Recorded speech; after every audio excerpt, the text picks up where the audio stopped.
Bom dia a todos, a paz do Senhor Jesus Cristo. Vamos neste momento abrir nossas Bíblias no primeiro livro dos Reis, capítulo 19.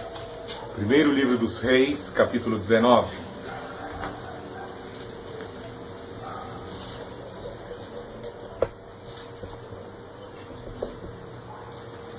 Primeiro livro dos Reis, capítulo 19. Vamos ler os primeiros versos, alguns versículos. Primeiro livro dos Reis, capítulo 19, verso 1. Acabe contou a Jezabel tudo quanto Elias havia feito e como matara pela espada todos os profetas. Então Jezabel mandou um mensageiro dizer a Elias: que os deuses me castiguem se até amanhã, a estas horas, eu não houver feito com a tua vida como fizeste a deles. Quando ele ouviu isso, fugiu para salvar a própria vida. Chegando a Berseba, que pertence a Judá, deixou ali o seu servo, mas ele entrou pelo deserto a caminho de um dia, sentou-se debaixo de um arbusto e pediu para si a morte, dizendo: já basta, ó Senhor, toma agora a minha vida, pois não sou melhor do que meus pais. E deitado debaixo do arbusto, adormeceu. Então um anjo o tocou e lhe disse: levanta-te e come. Ele olhou à sua cabeceira e havia um pão assado nas brasas e uma vasilha de água. Tendo comido e bebido, voltou a se deitar. O anjo do Senhor veio pela segunda vez, tocou e lhe disse: levanta-te, come, porque a viagem será muito longa. No verso 8. Ele se levantou, comeu e bebeu. Com a força deste alimento, caminhou 40 dias e 40 noites, até Horebe, o monte de Deus. Ali entrou numa caverna, onde passou a noite. Então veio-lhe a palavra do Senhor, dizendo: Elias, que fazes aqui? Deus Altíssimo, Deus de amor, Deus de poder, nós te amamos, te adoramos, te engrandecemos, te glorificamos, Senhor Jesus. Queremos nesta manhã de domingo celebrar a tua ressurreição. Queremos nesta manhã de domingo pregar a tua palavra que traz a salvação, a vida e o revigoramento. Em nome do Senhor Jesus Cristo, vai pondo por terra pelo poder do teu Santo Espírito, vai afastando os inimigos da tua palavra, os inimigos da pregação do Evangelho, toda a cadeia de espíritos demoníacos contrário à pregação do Evangelho, que sejam repelidas e afugentadas pelo fogo do Santo Espírito, em nome do Senhor Jesus. Eis-me aqui, ó Santo Espírito, eu coloco a minha vida, os meus sentidos, a tua inteira disposição. Usa-me conforme o teu querer. Prega a tua palavra nessa manhã. Visita, Pai Santo, todos nós, os que nos assistem pela plataforma do Rumble e as outras plataformas na rede social. Em nome do Senhor Jesus Cristo, fala com todos eles. Ilumina, salva as famílias, revigora, Pai Santo, a alma de cada um deles. Em nome do Senhor Jesus Cristo. Nessa manhã, te adoramos, Senhor Jesus. Te exaltamos e te engrandecemos. Glórias ao Pai, glórias ao Filho, glórias ao Santo Espírito. É incrível que Deus levanta alguns vasos para o sofrimento.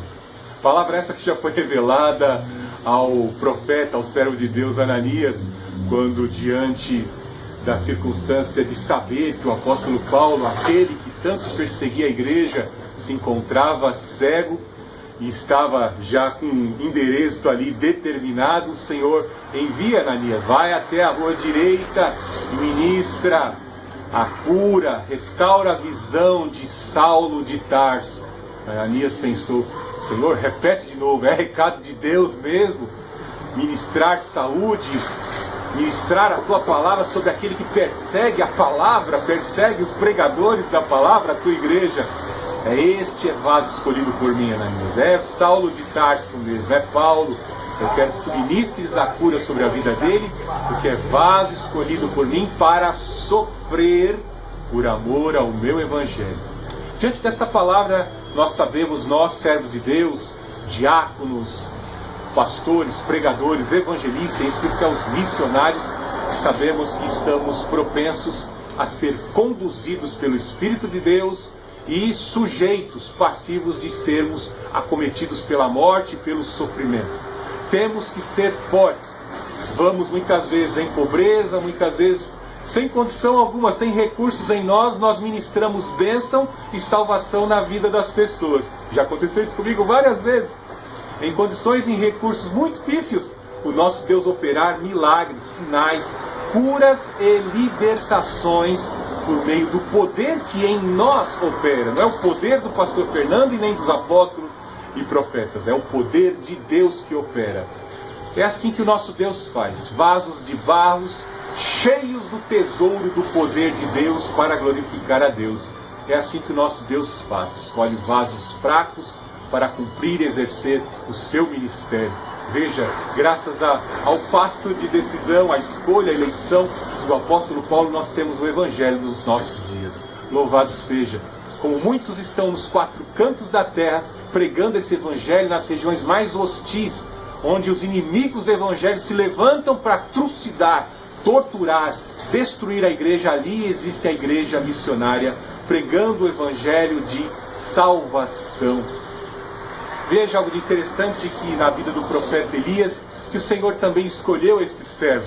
Assim como escolheu Moisés em sua época, o Senhor se manifesta ali no Monte Horebe, o Senhor atrai Moisés até o Monte Horebe, ele teve as suas experiências no Egito, peregrinou, encontrou Zípora, se casou com Zípora, cuidava ali do rebanho do seu sogro, e chegou uma época, depois ali de um estágio de muitas décadas, chegou um estágio em que o Senhor o atrai até o Horebe para poder realizar na mente de Moisés uma grande obra, para que ele reconhecesse que aquele que o comissionava era Deus Todo-Poderoso. Moisés, quando foi ao Egito, ele ministraria, seria o mediador entre os juízos de Deus sobre a terra do Egito. Seria o mediador, ou seja, derrotaria tanto o orgulho dos homens, dos maiorais do Egito, como todas as entidades, todas as criaturas demoníacas. Todos os deuses do Egito foram derrotados pelo Deus Altíssimo que comissionava Moisés. Dá se entender que em especial aqui, se você prestou atenção nos locais onde Deus convoca Elias, o texto ao qual tratamos, são as mesmas experiências. Está levando de certa forma, nós vemos aqui um Elias que enfrentou os profetas de Baal lá no Monte Carmelo, obteve vitória, né? Praticamente os 450 ou até 900 profetas do mal, agentes das trevas, foram mortos ali, porque o Deus verdadeiro se manifestou com fogo.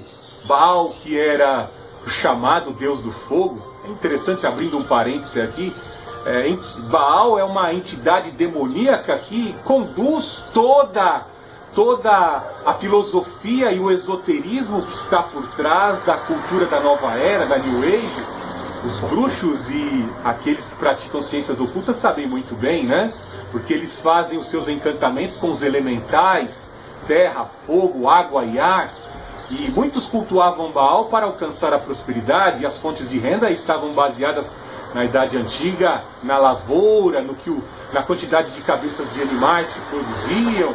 Até a infertilidade, a impotência sexual eram tratadas cultuando esses deuses. Baal e a sua amante, Aserá, eram cultos extremamente licenciosos, praticados pelos adeptos dessa divindade demoníaca. E algo interessante que, se Baal verdadeiramente era o Deus dos elementais, podia fazer fogo descer do céu, podia fazer vento, podia fazer a terra germinar os frutos, ele ficou caladinho e tomou uma verdadeira surra ali no Monte Carmelo, pois os seus sacerdotes, os seus agentes se autoflagelaram, fizeram todo um rituais macabros diante do seu demônio, do seu Deus, e o seu Deus não se manifestou. E quando Elias prepara o altar, e algo interessante nesse altar que Elias prepara, né? A água já faziam 3 anos e meio que não chovia. Ele pega a água e joga em cima do seu altar, molha o sacrifício que vai ser aquela aliança de corte que vai ser preparado. Se você não entende o que é aliança de corte, veja lá em Gênesis capítulo 15, uma aliança de corte. tudo aquilo é molhado com água. A água tinha um valor agregado caríssimo. Ele molha tudo com água e invoca o Deus Altíssimo. Javé, o Todo-Poderoso, se manifesta com fogo. O fogo de Baal nem acendeu, não fez uma faísca sequer, mas o fogo do Altíssimo desceu e confirmou que o Deus de Israel é Javé, o Deus Altíssimo. Assim como Jesus Cristo é o Senhor Todo-Poderoso, selou a sua igreja com fogo, pois línguas de fogo foram vistas sobre a cabeça do povo de Deus. Nós temos esse fogo que nos confirma como filhos sobre as nossas cabeças. Isso nos garante a entrada no reino dos céus, nos garante a vitória, nos garante as promessas, o cumprimento das promessas da palavra de Deus sobre as nossas vidas. Voltando, fechando os parênteses agora, nessa introdução, retornamos à vida de Elias. Elias foi o agente usado por Deus, o agente humano, o Filho de Deus, o servo usado, para realizar aquele grande sinal no Carmelo. Uma grande vitória, o nome dele ficou aclamado, o nome dele ficou afamado. E algo interessante, ele poderia se encher de orgulho diante dessa situação, né? Notório que o nome de Elias vai ser aclamado, né? Tanto é que lá de novo no Monte Carmelo, no Monte da Transfiguração, lembra? Quando o Senhor Jesus Cristo, ali convida os seus 3 discípulos mais íntimos, aparece ali no Monte da Transfiguração do Senhor Jesus, Elias e também Moisés. Algo interessante como Deus trabalha com as nossas vidas, os mistérios que Deus nos revela em sua palavra. Ele poderia se encher de orgulho, Elias poderia se encher de orgulho, mas quando Acabe era um verdadeiro pau-mandado, a rainha Jezabel, uma bruxa feiticeira que introduziu o baalismo, o culto ao Baal no reino de Israel, quando Acabe lhe conta tudo aquilo que aconteceu e a morte dos agentes delas, dos servos de Baal ali no Monte Carmelo, depois da derrota, né, de Baal, ela promete pelos deuses. Note que no verso 19:2 que ela invoca os deuses. Ela era uma feiticeira, era uma mulher que invocava demônios, né? Logo nós entendemos que existem muitos feiticeiros. Existe um povo em locais secretos que também odeia o povo de Deus, né? E o que eles fazem? Matam o povo de Deus, matam os profetas, perseguem os filhos de Deus. E quando não conseguem matar, porque o Deus que está sobre os cristãos é maior, eles ficam mandando, enviando, fazendo trabalhos para os seus agentes, né? Fazendo trabalho ali, oferenda para os seus agentes demoníacos para impedir o caminho dos crentes. Veja que ela invocou os deuses para destruir a vida do servo de Deus, de Elias. E Elias, diante dessa situação, ouvindo que a notícia chegou aos ouvidos da grande inimiga Jezabel, a mulher de Acabe, aquela mulher cruel, feiticeira, ele foge. No verso 3 diz que ele foge para salvar sua vida. Interessante como às vezes nós somos usados diante de Deus, realizamos grandes feitos que poderíamos ficar um tanto que confiantes, de repente sentimos medo, porque as coisas de Deus são invisíveis aos nossos olhos. A presença de Deus é invisível, mas ela é perceptível à nossa vida. Nós temos que estar no contato, em comunhão constante, revigorando a nossa fé constantemente, senão a gente pode, por questões de segundos, ter medo e largar a bênção, abandonar, abdicar, se abster da obra que Deus ainda não concluiu. Imagine se Moisés vai lá no Egito, desfere, né, porque Arão pega o cajado de Moisés, finca no Nilo, e o deus Osíris, né, ali representava o sêmen do deus Osíris, vira sangue, e o Nilo vira sangue. De repente, se Moisés ministra o primeiro sinal no Egito, e de repente ele, pensando bem, vou voltar para casa. Olha o exército de Faraó, olha o soldado, vou desistir, vou voltar para casa. Não, se Deus mandou você para uma grande obra, para uma grande missão, você não pode recuar. Você tem que cumprir o propósito de Deus. Lembre-se que o anjo do Senhor vai adiante de você. Igualzinho na situação de Débora, que vai conduzindo o exército de Baraque a Megido, ali próximo ao ribeiro de Pison, onde haveria batalha. Ela viu o anjo do Senhor, aquele que a comissionou, que revelou a vitória, estava diante dela. Nós temos diante de nós esse mesmo anjo do Senhor, que nos mandou ir e pregar a sua palavra. Nós temos em nossos corações a mesma convicção, o mesmo chamado que está lá em Marcos capítulo 16, 16, ide por todo mundo e pregai o Evangelho. Está sobre as nossas vidas aquele que nos comissionou. E nós temos que estar preparados, na dor, na alegria, no sofrimento, na angústia, na perplexidade. O nosso Deus não quebra aliança. Muito cuidado, porque os deuses que Jezabel invoca podem fazer você ter medo. Em certas situações da vida, uma perda de alguém que não está mais ao teu lado, te apoiando, um amigo que te apoiava no ambiente de trabalho, um ente querido da sua família, você perde um ente querido, às vezes você perde o sentido e se esquece do chamado de Deus. Se esquece da aliança que você tem com Deus. Então muito cuidado, esteja atento e em sensibilidade constante. Por isso que o apóstolo Paulo nos ensina a orar sem cessar. A todo instante temos que estar orando. O medo de Jezabel e o medo dos espíritos que ela invocava fez com que Elias fugisse da presença de Deus. Ele deixa o seu servo na região de Berseba, como está dizendo, no verso 4. Mas ele entrou pelo deserto a caminho de um dia, sentou-se debaixo de um arbusto e pediu para si a morte, dizendo: já basta, ó Senhor, toma agora a minha vida, pois não sou melhor do que meus pais. Veja a situação do profeta. Veja, podemos perceber aqui, traçar todo um quadro clínico, psicológico da mentalidade de Elias. Um personagem melancólico. Todas as personalidades podem ser grandemente usadas por Deus, até mesmo os irônicos, até mesmo os melancólicos, os fleumáticos, todos podem ser usados. Mas percebemos aqui a característica melancólica diante de Elias, diante de Deus. E ele vê como algo que ele já fez é algo grande e que já basta. Já basta, já fiz muito, né? Às vezes nós tomamos decisões e falamos: como é que eu tomei essa decisão diante de Deus? Como eu dei esse passo para fazer isso pelo ministério? Imagine alguns missionários que abriram mão de tudo. Imagine ali André, Tiago, João, Pedro, que abandonaram suas empresas para seguir ao Senhor Jesus. E o Senhor Jesus Cristo fala que eles teriam ainda 100 vezes mais, né? Imagine o galardão desses homens que abandonaram tudo. E você, já abandonou o pecado? Né? Você já abandonou o pecado? Já abandonou algumas coisas que entristecem a Deus? É algo terrível, né? Porque algumas pessoas às vezes não entregam nada para Deus, não abrem mão de nada para Deus, né? Veja o Barnabé. O Barnabé vende as suas propriedades e lança aos pés dos discípulos. Não sou teólogo da prosperidade, mas veja a que nível de entrega chegou o Barnabé ao ponto de vender as suas propriedades e se anexar, se juntar à obra missionária com o apóstolo Paulo. Pessoas que não abrem mão nem do pecado, querem continuar na igreja, um pé no mundo e um pé na igreja, né? Morno, né? Nunca se aquece, mas sempre fica no ponto morno, né?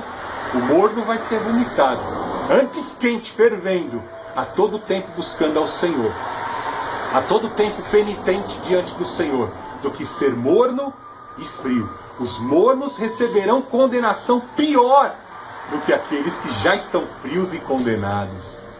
Então veja aqui que o Elias, ele declara: basta, Senhor, tira a minha vida, eu não presto para nada. Às vezes nós pensamos isso, porque o nosso esvaziamento, quando nos entregamos para o ministério, é muito intenso. Se abre mão de emprego, se abre mão de posição que você tinha para servir a Deus. E Deus não quer você cheio de certos recursos. Em alguns casos, Deus usa pessoas com muito recurso financeiro para financiar a obra.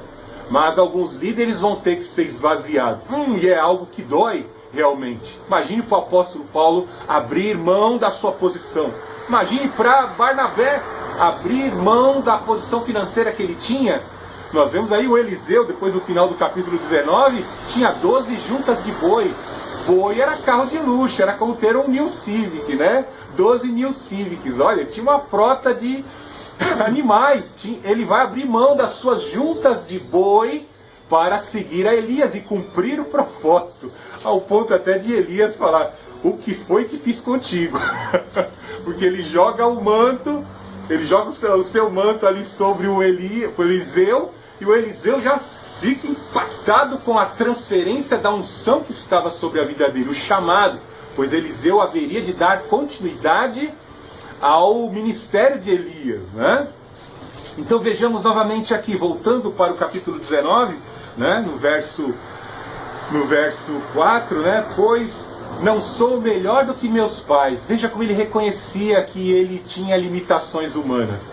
Algo interessante que Tiago, o bispo de Jerusalém, irmão do Senhor Jesus Cristo, também faz essa revelação sobre a oração de fé. A fé, a oração de um justo humano, pode ir muito em seus efeitos, indicando que Elias, Jó, Davi e tantos outros heróis da fé são humanos como nós, têm as suas personalidades, em suas épocas, em suas circunstâncias. Deus usou os seus agentes, tão somente eles disseram: Senhor, me põe na brecha, Senhor, eu me arrependo e quero fazer o teu propósito, Senhor, eu quero fazer tua vontade, Senhor, eu me arrependo deste mal que fiz. O Senhor vem, repara, o Senhor vem, perdoa, o Senhor vem, capacita, revigora, coloca dons e talentos e põe para exercer a sua boa, perfeita e agradável vontade, que assim Ele quer nos revelar, como revela o apóstolo Paulo em Romanos capítulo 12, né? A boa, perfeita e agradável vontade de Deus só surge em nossos corações, em nossa vida, quando oferecemos um sacrifício do nosso próprio eu.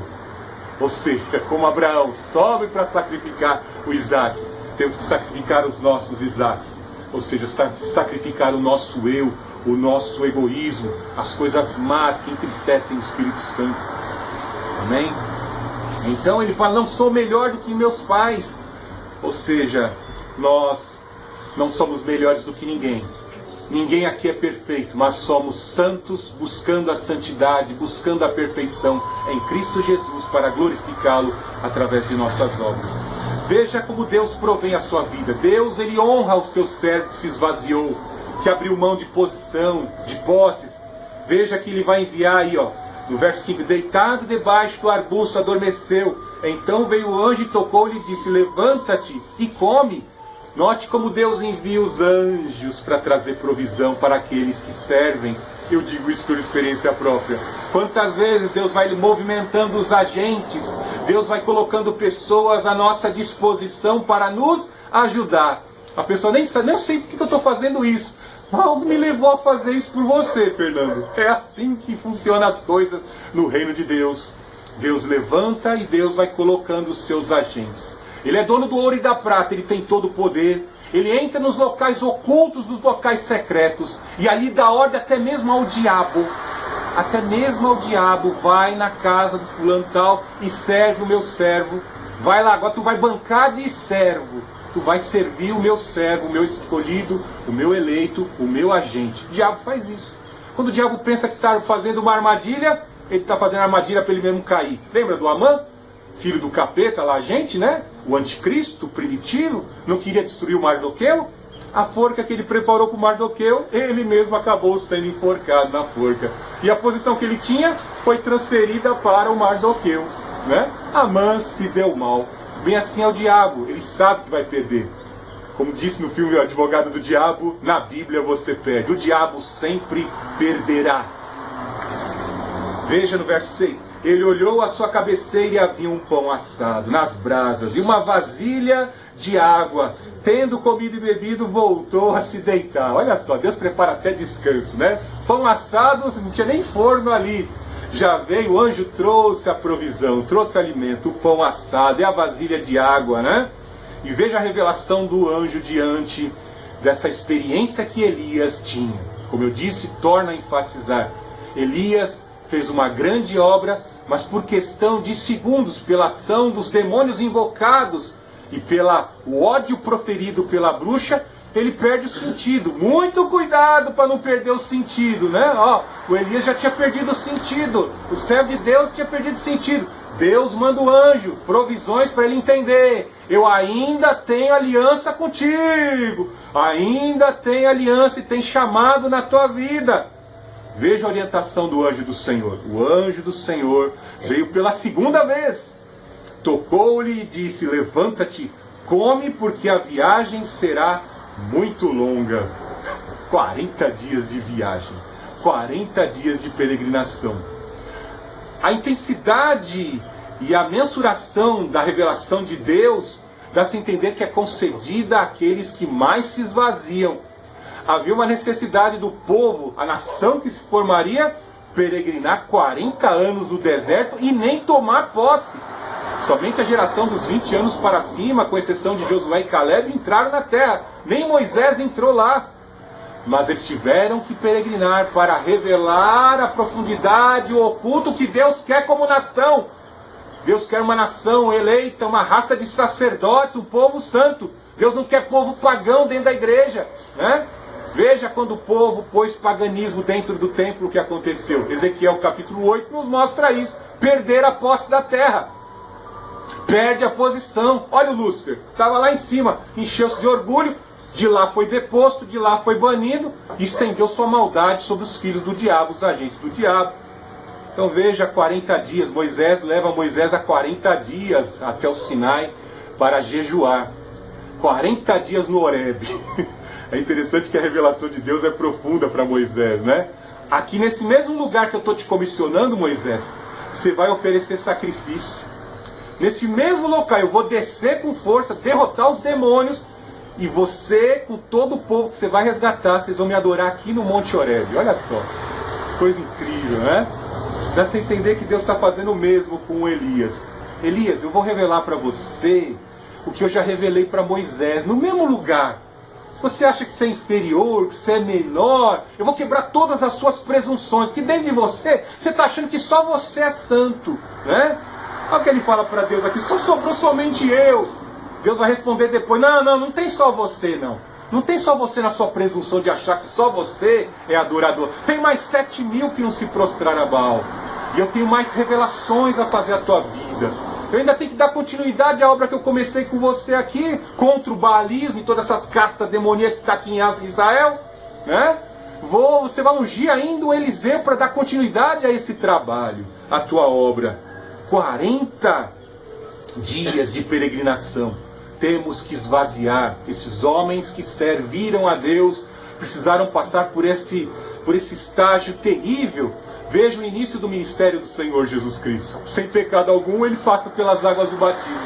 E o Espírito que confirma que ele é o Filho de Deus, ao qual Deus se alegra, se compraz, o leva para ser tentado durante 40 dias de jejum e de consagração lá no deserto, para enfrentar a criatura, alguém que ele criou, né? O Satanás, o diabo, né?